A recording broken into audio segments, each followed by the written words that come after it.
బెజవాడ, వీళ్ళ అన్నయ్య మేము సెటిల్ చేసుకోవాల్సిన విషయాలు చాలా ఉన్నాయి. అనవసరంగా నువ్వు మధ్యలో దూరావు. డేయ్, వీడిని చంపేసి ఆ పిల్లని ఎత్తుకురండి. సరే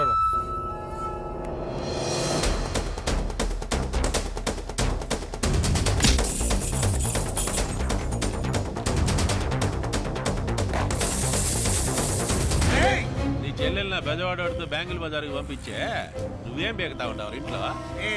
నా చెల్లికి ఏమైనా అయిందో? నీ చెల్లెలకి ఏం కాదు, పెళ్లి అయింది అంతే. దానికోసం వెతుకులాడబడలే. ఆ బ్యాంగిల్ బజార్కి పోయే బెజవాడోడి బాడీ కోసం వెతుకులాడు. అవును, అసలు మనం ఎందుకు పరిగెడుతున్నాం? వాళ్ళు ఏమైనా చేస్తారని. ఎందుకు? మనమే చేస్తే పోలా?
సంజయ్, సంజయ్, సంజయ్, సంజయ్,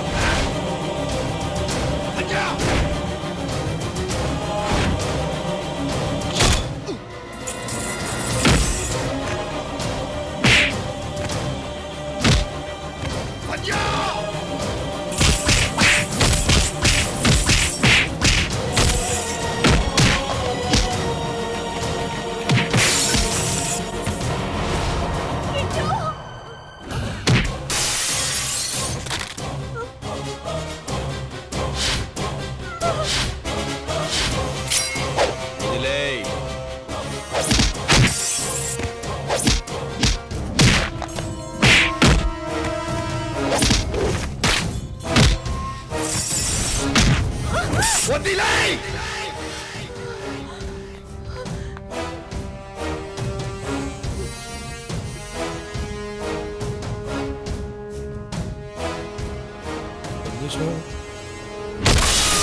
అవే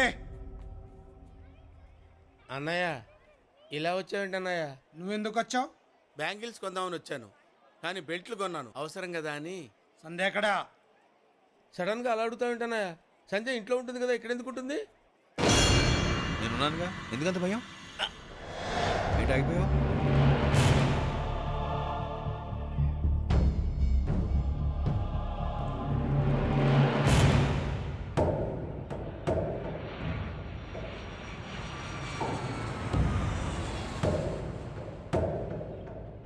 ఏం కనిపిస్తున్నాయి నీకు?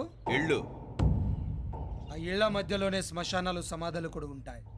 ఒక డబ్బున్న అమ్మాయిని లవ్ చేస్తే ఈజీగా లైఫ్ లీడ్ చేయొచ్చని అనుకుంటే ఇళ్లలో ఉన్నవాళ్ళు ఆ సమాధుల్లోకి వెళ్ళిపోతారు. ఎవడు ఏం చేసినా, ఎలా బతికినా చివరకు మిగిలిది 6 అడుగులు పొడుగు, 3 అడుగులు వెడల్పు సమాధి అంతే. అందులోకి ఎంత లేట్గా వెళ్తే అంత మంచిది. లేట్గా వెళ్ళామా ముందేలామా అనేది పక్కన పెడితే మీరు చెప్పిన చాలా ఓల్డ్ ఫిలాసఫీ. మనుషులు బట్టి సమాధి సైజు మారిపోద్ది. ఎన్టీఆర్ సమాధి 6 ఎకరాల్లో ఉంది, ఇందిరాగాంధీ సమాధి 60 ఎకరాల్లో ఉంది.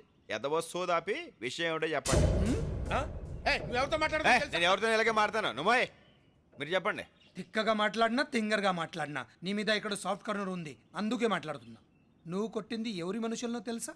తెలీదు. జక్కా మనుషుల్ని. సడన్ గా ఆడాడు. స్నేహితులు తప్ప శత్రువులు లేని నాకు మొట్టమొదటి శత్రువు వాడు.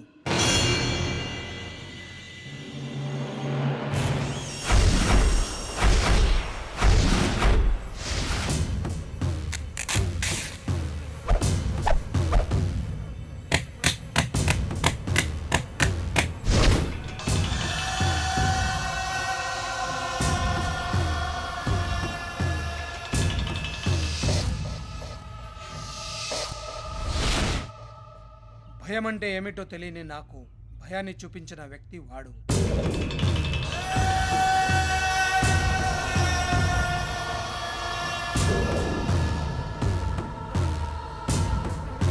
అసలు ఏం జరిగిందండి?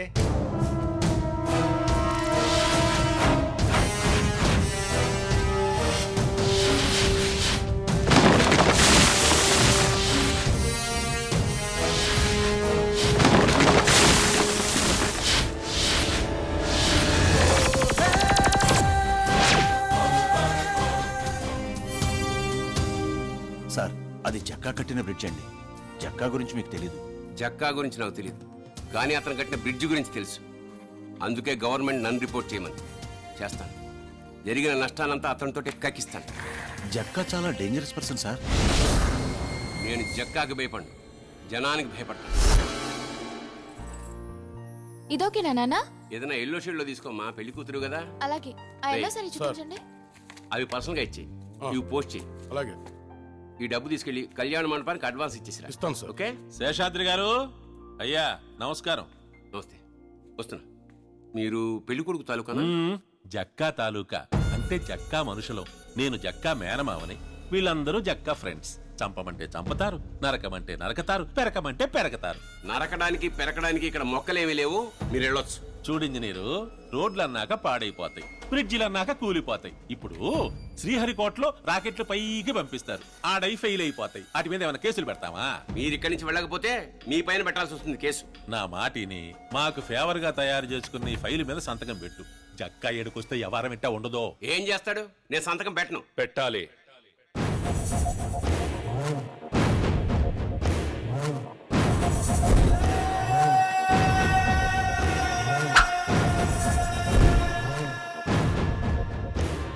నా పేరు జక్క, పెద్ద ఎదవని.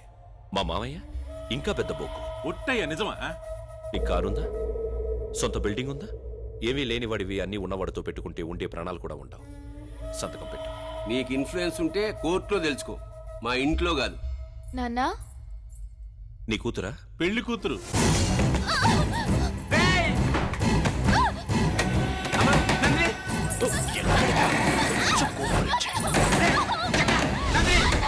ఏంటయ్యా తలుపులు పట్టుకుని దరువా?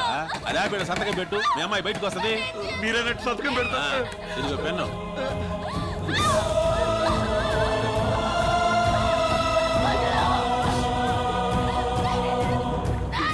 హలో, ఇక్కడ పని అయిపోయిందిరా.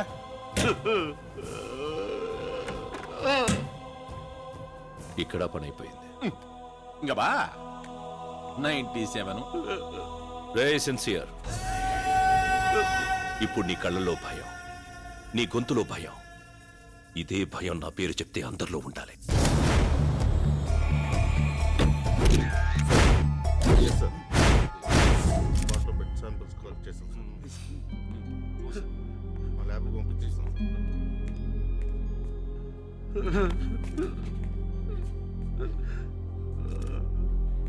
శేషు, శేషు,